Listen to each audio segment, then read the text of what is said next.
pertama, apa respon Bung Yanju sekarang terhadap situasi negara? Bagaimana kita menjadi garda terdepan bagi cita-cita kemerdekaan Republik Indonesia dengan semangat gotong royong, dengan semangat pluralisme. Berbagai kebijakan oleh pemerintah. Ini bisa dikatakan satu kata untuk pemerintah, apa kira-kira? Sebagai aktivis mahasiswa, kalau dilihat presentasi kinerja dari Presiden saat ini, saya pikir 60 lah. 60% lah. Posisi itu kan tidak mesti resmi dari lembaga perpolitikan gitu kan. Tapi harus ada kelompok masyarakat, entah secara organisasi atau individu, mereka selalu mengkritik terhadap negara. Ya, berbicara mengenai gerakan mahasiswa di tengah pandemi tentunya juga ada plus minusnya, Mas. Artinya plusnya dalam hal ini kita dulu berdiskusi itu secara offline ya, tidak menggunakan media-media dan lain sebagainya. Tentunya juga itu plusnya di situ. Bagaimana kita bisa merebut opini masyarakat, bagaimana kita bisa merebut wacana di media sosial dengan kita kapanpun dan dimanapun kita bisa mengabarkan itu tanpa harus mengumpulkan orang banyak, dan tentunya juga dapat ditonton oleh orang-orang banyak.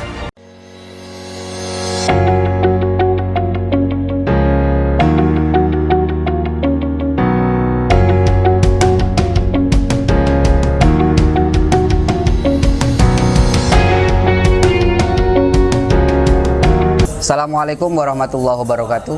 Waalaikumsalam warahmatullahi wabarakatuh. Bersama saya Abu Laka Arkaida di rubrik Suara Pemuda, Sapa.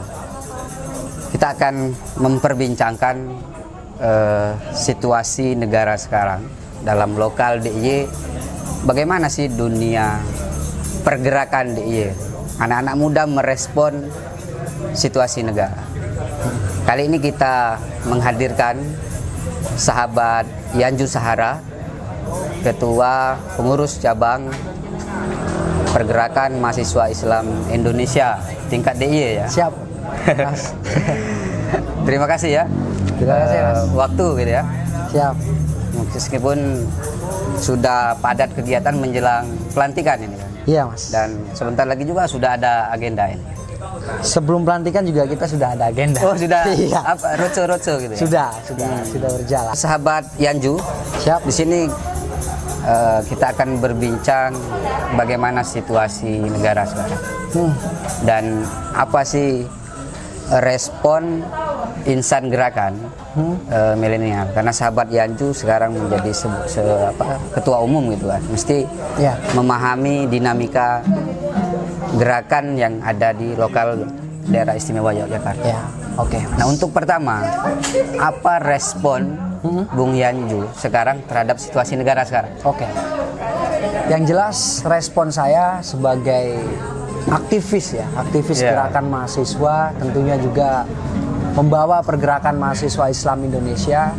Tentunya juga kita tidak terlepas dari tujuan ataupun cita-cita dari pergerakan mahasiswa Islam Indonesia. Yang pertama adalah kita menganut ideologi Islam Ahlus Sunnah wal Jamaah. Yang kedua adalah kita menganut Islam yang rahmatan lil alamin, Islam yang berkebangsaan seperti itu, Mas. Artinya ada dua. Yang pertama, kita sebagai organisasi mahasiswa yang Islam gitu, tentunya juga dalam hal ini kita wajib hukumnya dalam menjaga negara kesatuan Republik Indonesia. Oke. Artinya kita harus selalu siap untuk bagaimana kita menjadi garda terdepan bagi cita-cita kemerdekaan Republik Indonesia. Dengan semangat gotong royong, dengan semangat pluralisme, sebagaimana yang termaktub dalam cita-cita kami, yaitu kita menganut moderatisme dalam bernegara ataupun berbangsa. Seperti itu, Mas. Terus juga sebagai organisasi mahasiswa tentunya juga memiliki peran dalam hal ini sebagai kontrol terhadap pemerintah. Artinya kita selalu aktif untuk merespon persoalan-persoalan kebangsaan. Bukan hanya persoalan-persoalan kita menjadi garda terdepan atas gerakan-gerakan ideologi Islam transnasional. Bukan hanya itu, kita juga siap menjadi garda terdepan bagi pemerintah yang mana memberikan ataupun mengeluarkan sebuah kebijakan terhadap masyarakat tidak sesuai dengan norma-norma ataupun cita-cita kemerdekaan Republik Indonesia. Dalam hal ini adalah menjunjung tinggi keadilan, menjunjung tinggi kebenaran, dan juga menjunjung tinggi kejujuran. Itu yang kita perangi. Tadi kan kita berbicara ketika ada satu gerakan yang mengganggu keutuhan NKRI. Ya. Tapi kalau misalkan sekarang berbicara situasi negara sekarang, artinya berbagai kebijakan oleh pemerintah, ini bisa dikatakan satu kata untuk pemerintah, apa kira-kira gitu? Satu kata, Mas. Iya, kira-kira apa sih? Atau kami mengkritisi gitu, atau kami mengapresiasi dalam situasi sekarang. Kan banyak sekarang kan ada beberapa gerakan yang lahir berangkat dari kekecewaan situasi negara. Tapi saya pikir kan parlemen jalan itu tetap harus ada ya. Oposisi itu kan tidak mesti resmi dari lembaga perpolitikan gitu kan. Tapi harus ada kelompok masyarakat, entah secara organisasi atau individu, mereka selalu mengkritik terhadap negara. Ya, lebih tepatnya sih bukan menjadi oposisi ya, Mas ya. Cuman kan kembali lagi pada prinsip-prinsip kita kan sebagai mahasiswa, tentunya juga sebagai controlling terhadap kebijakan pemerintah. Apabila siapapun pemerintahnya, apabila ada sebuah kebijakan yang memang itu merugikan masyarakat, khalayak umum, ya wajib hukumnya untuk kita benahi dalam hal ini. Artinya bukan hanya perlawanan-perlawanan yang kita lakukan, akan tetapi juga kita perlunya sebuah gerakan-gerakan litigasi. Artinya non litigasi sebagai gerakan parlemen jalan, litigasi sebagai bagaimana kita di situ ketika ada sebuah kebijakan yang kurang pas. Contoh misalkan ada sebuah kebijakan undang-undang yang dikeluarkan oleh pemerintah kurang pas, contoh misalkan RUU PKS yang tidak lagi dibahas, entah kemana itu. Dan yang sekarang lagi ramai dan dilupakan oleh pemerintah, kan tidak menjadi prioritas. Ya kita tetap kawal. Artinya kita tetap dalam hal ini suarakan untuk bagaimana pemerintah ini seharusnya memprioritaskan hal-hal itu, dan kita berikan sebuah sumbangsi pemikiran dalam hal ini ya jalur-jalur litigasi. Kalau saya kasih persentase perjalanan Jokowi dari periode kedua sampai sekarang, kira-kira berapa persen nilainya? Kalau saya berani kan? Boleh ya? Iya. Karena saya sebagai aktivis mahasiswa, kalau dilihat presentasi kinerja dari presiden saat ini, saya pikir 60 lah. 60 ya? 60% lah. Itu kalau sebagai pemerintah itu kan eksekutif. Betul. Kalau pemerintahan kan ada dua, ada lembaga legislatif dan eksekutif. Nah, kalau pemerintahan kan berarti ada lembaga presiden, ada MPR, ada DPR. Itu tadi kan berarti pemerintah eksekutif 60%. Kalau pemerintah berarti ini ikut serta legislatif. 50. Oh, 50. 50%. Oke. Iya, betul. Kenapa dikasih nilai 60%? Ya itu tadi, artinya kami melihat ada sebuah ketidakprioritasan ataupun ketidakseriusan baik legislatif ataupun eksekutif dalam hal ini menuntaskan kejahatan ataupun kekerasan seksual yang mana kapanpun dan dimanapun bisa mengancam siapapun ya. Itu yang seharusnya menjadi sebuah prioritas legislatif ataupun eksekutif untuk bagaimana seharusnya RUU PKS itu tidak ditinggalkan ataupun tidak dilupakan. Sekarang kan kita lihat bersama, sudah masuk balik, sudah masuk prioritas untuk dibahas. Akan tetapi sekarang kebijakan apa yang dikeluarkan? Justru malah tidak masuk prioritas pembahasan itu. Nah ini kan menandakan bahwasanya ketidakseriusan ataupun ketidakberpihakan pemerintah terhadap kekerasan seksual yang kapanpun dan dimanapun bisa mengancam siapa. Seperti itu Mas, kalau dari saya. Jadi 60% untuk pemerintah, dan kalau digabung pemerintahan, legislatif dan eksekutif itu 50%. Oke. Itu kan respon terhadap situasi nasional. Ya. Sekarang bagaimana sahabat Yancu, katakanlah sudah berapa bulan menjabat sebagai ketua? Semenjak bulan Maret. Bulan Maret. Semenjak bulan Maret. Berarti sudah 5 bulan. Sudah 5 bulan berjalan. 5 bulan. Nah, dinamika gerakan lokal DIY bagaimana? Karena kan selama ini kan bahwa daerah istimewa Yogyakarta itu sebagai kota pelajar selalu menjadi barometer gerakan. Artinya kalau selama ini ketika Jogja bergerak, maka Nusantara ini akan bergerak. Bagaimana sih situasi sekarang gerakan? Ya, kalau situasi sekarang gerakan-gerakan mahasiswa yang ada di Jogja ya, khususnya di PMII sebenarnya kita lebih kepada fokus gerakan-gerakan literasi digital itu yang pertama, Mas. Karena ini untuk internal PMI-nya ya? Untuk internal PMI-nya ya, lebih fokus kepada ke situ karena kita tahu bersama lah gerakan frontliner dilakukan juga itu kan akan menjadi sebuah rawan ya, apalagi kan sekarang lagi situasinya kan sedang COVID dan lain sebagainya kan itu sehingga tidak bisa dimungkinkan untuk kita maksimalkan di situ. Oke. Alternatif gerakan yang kita lakukan adalah gerakan literasi digital untuk bagaimana kita merebut kuasa makna di media sosial. Seperti itu, Mas. Kalau untuk lintas. Cakupannya DIY. Nah, lintas ini bicara lintas ya. Cakupannya DIY. Ini aku pikir gerakan-gerakan organisasi mahasiswa eksternal ini sedang bagaimana bisa memformulasikan kembali gerakan-gerakan mahasiswanya pasca COVID-19 ini karena mau tidak mau disadari atau tidak COVID-19 ini berdampak bagi gerakan-gerakan yang ada di daerah istimewa Yogyakarta ini, Mas. Kita tahu bahwasanya bagaimana dulu ataupun sebelum COVID-19 lingkaran-lingkaran kecil diskusi berbicara mengenai wacana di daerah istimewa Yogyakarta sangat kencang sekali. Akan tetapi kan sekarang di situasi yang semacam ini juga mahasiswa berbondong-bondong pergi ke kampungnya masing-masing. Dan tapi juga dengan catatan meskipun mereka pergi di kampungnya masing-masing juga tidak terlepas dari gerakan mereka tetap mengkaji situasi-situasi yang ada baik di skalanya regional ataupun skalanya nasional ya, Mas, dalam hal ini.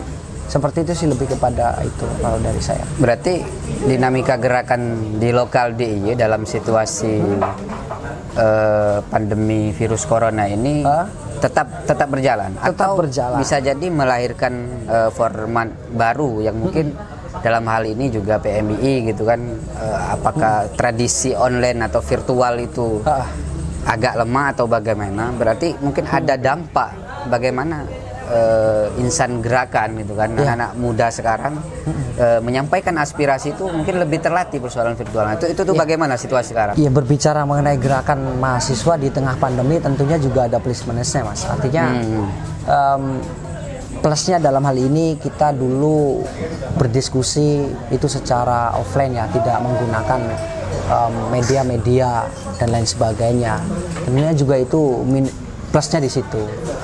Bagaimana kita bisa merebut opini masyarakat, bagaimana kita bisa merebut wacana di media sosial dengan kita kapanpun dan dimanapun kita bisa mengabarkan itu tanpa harus mengumpulkan orang banyak dan tentunya juga dapat ditonton oleh orang-orang banyak.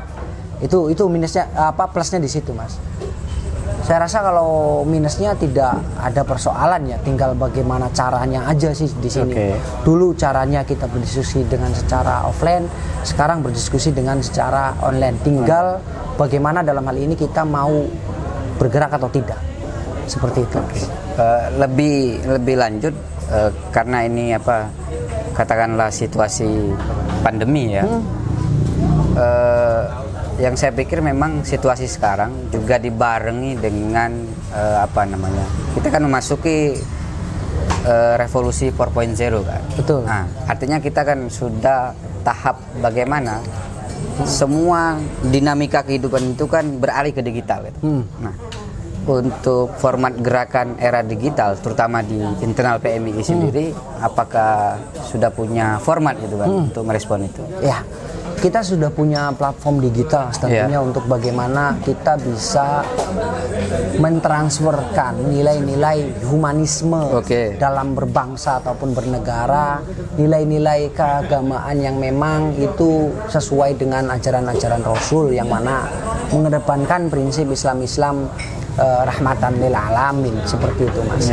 Itu kami punya format, kami sudah punya formatnya dan sebentar lagi tentunya juga akan rilis lah. Tidak perlu panjang lebar kita langsung action sebutkan di sini, langsung kita tunggu tanggal mainnya. Langsung. Seperti itu, Mas. Kita tunggu tanggal mainnya. Ya. Seberapa ini sih kesadaran kader ya, terutama di internal PMI atau secara umum itu insan gerakan dalam lokal DIY melek itu soal literasi media gitu. Ini kan sangat penting karena situasi sekarang ketika media sosial atau media online gitu kan, itu diisi orang-orang yang tidak punya kapasitas gitu kan, arti secara keilmuan, tapi mereka go online tuh, go public gitu kan. Ini kan malahan menjadi bermasalah. Bahkan orang-orang yang tidak punya pendidikan literasi itu menyebar, mereka dapat di grup itu tidak diverifikasi terlebih dahulu, langsung disebar sehingga ternyata itu hoax gitu kan. Nah ini kan sering terjadi.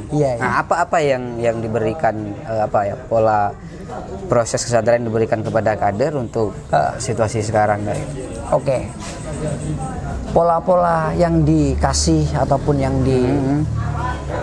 dikasihkan oleh kader itu tentunya juga tidak banyak yang dikasih, Mas, karena sudah sadar semua. Tinggal bagaimana dalam hal ini dari akar rumput sampai struktur yang lebih tinggi, kolaborasi untuk bagaimana kita menyusun sebuah gerakan-gerakan di media sosial. Dalam hal ini adalah bagaimana kita mampu untuk mentransformasikan nilai-nilai Islam Ahlussunnah wal Jamaah yang mengedepankan semangat-semangat kebangsaan. Seperti itu, Mas, kalau dari kami sih. Nah, berbicara agenda untuk internal PMI, mesti kan dalam sebuah pengurusan 1 atau 2 tahun itu ada gagasan besar yang mesti dituju kan. Nah, apalagi dalam situasi sekarang ada gerakan transnasional yang mencoba merongrong keutuhan NKRI. Nah, ini bagaimana sih? Saya pikir penting sekali itu. Ya, sebagai komitmen kami tentunya dalam hal ini kami komitmen ataupun semangat dalam hal menjaga cita-cita kemerdekaan Republik Indonesia, yang mana dalam hal berbangsa ataupun bernegara kita mengedepankan prinsip-prinsip humanisme, prinsip-prinsip moderatisme dalam berbangsa ataupun bernegara. Tentunya juga jika ada golongan-golongan ideologi transnasional baik kiri kanan lah, ekstrim dalam hal ini, yang merongrong negara kesatuan Republik Indonesia, kami siap untuk menjadi garda terdepan, Mas. Dalam hal ini bukan hanya NKRI jargon harga mati saja, bukan, akan tetapi juga harga hidup juga. Dalam hal ini bagaimana kami bisa bertarung di tataran media sosial, karena 90% kami menyadari 90% kaderisasi yang dilakukan oleh ISIS ya dalam hal ini. Gerakan-gerakan transnasional itu dan lewat bermetaproposa, banyak lagi kan lewat media sosial, bahkan tidak bertatap muka. Itu sehingga menjadi sebuah tantangan kami untuk bagaimana kami bisa menyelamatkan lah sebagai agen perubahan di bagian media sosial, karena kami menyadari hoax lahir itu lewat berita-berita selebaran-selebaran yang ada di WA. Dan sudah melakukan konsolidasi lintas dan organ. Sudah kami konsolidasi lintas organ ketika pas waktu Hari Kemerdekaan Republik Indonesia. Dengan semangat kebinekaan, maka kami hadir untuk menjaga negara kesatuan Republik Indonesia. Dan punya semangat yang sama. Semangat yang sama. Oke. Dari berbagai macam organisasi, baik Islam, Katolik, Kristen, Buddha, dan lain sebagainya. Kami mempunyai semangat komitmen untuk menjaga cita-cita kemerdekaan Republik Indonesia, dan siapapun yang akan mengganti negara kesatuan Republik Indonesia, Pancasila, kami Cipayung khususnya PMI siap berhadapan dengan golongan-golongan tersebut. Sangat menarik sekali. Tapi kita dibatasi oleh waktu di penghujung ini. Tadi sudah ditegaskan bahwa sahabat Yanju sebagai Ketua Cabang PMI DIY sudah berkomitmen akan melakukan kontrol terhadap negara dan juga akan siap ya menjadi garda terdepan ketika ada kekuatan-kekuatan lain yang mencoba mengganggu keutuhan NKRI. Oke, terima kasih ya sahabat Yanju. Mas Abu, nanti kita berjumpa lagi ya. Boleh, kita nanti berdiskusi kembali persoalan bangsa. Iya. Begitu sahabat Serdadu. Kita akan berjumpa di rubrik yang lain. Assalamualaikum warahmatullahi wabarakatuh. Waalaikumsalam warahmatullahi wabarakatuh.